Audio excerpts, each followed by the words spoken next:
From investigative to inspirational, Inside Edition has you covered, and joining me now is one of our Morning Blend friends, Deborah Norville, to update us on what's coming up on this show. Deborah, how are you?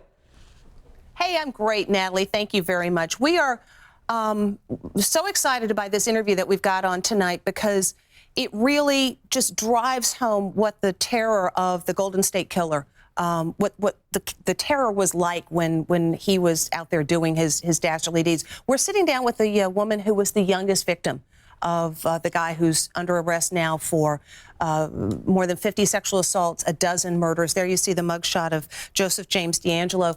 The victim was 13 at the time. Her name is Margaret Wardlow. And this was a huge news story, so much so that she says she was obsessed as a kid, reading about it and even contemplated, what would I do if this guy broke into our house? Well, the guy broke into her house, and she fortunately had a plan already in mind. She fought him off. He didn't kill her, as sadly happened for at least 12 of the victims. And she says not only did he not finish her off, she says she believes, because she had the presence of mind before the attack to contemplate what she would do if she was able to tell herself while it was going on, I'm going to live, I'm going to survive. And afterwards, she said, and I am not going to let him have dominion over me, which she contends is the one thing he wanted. It is an absolutely riveting interview. And imagine that 40 years went by from when she was assaulted to when a suspect was placed under arrest. It's an incredibly long amount of time, and she has some really interesting things to say about the police work that made this arrest possible. Yeah, I'm so glad you're talking about this, because it seems like the whole country is talking about this arrest and this story right now. And you guys are able to get those exclusives with the very current topics that's going on in today's headlines. Yeah. And yeah, we got a great team that does that sort of stuff. And, you know, the other thing that I would say, speaking of teams, you also have an investigative team that's going to take on some of those products that we see on commercials all the time that every one of us has to wonder, does it really work? And I know you've got a good example of that.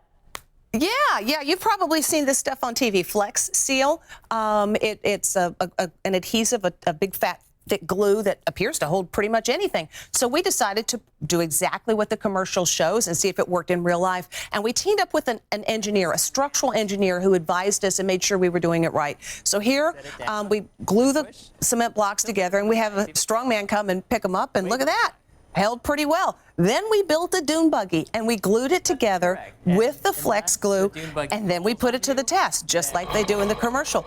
Lisa Guerrero drove the thing. Good news is, Lisa didn't die. The dune buggy held up. Then we had a real race car driver get behind the wheel and really put it through the paces.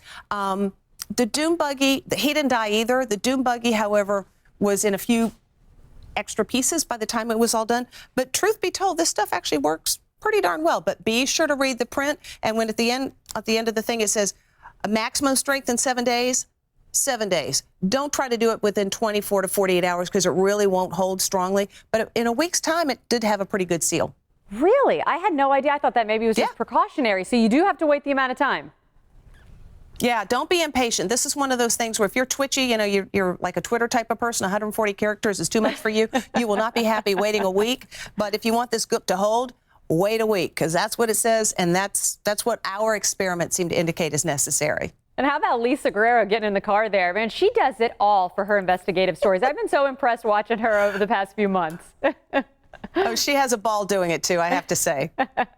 Well, as always, you get Inside Edition right here on ABC, 7 o'clock. Deborah, thank you so much, and come back and visit us soon, okay? I'd love to. Thanks a lot, Natalie. Bye-bye.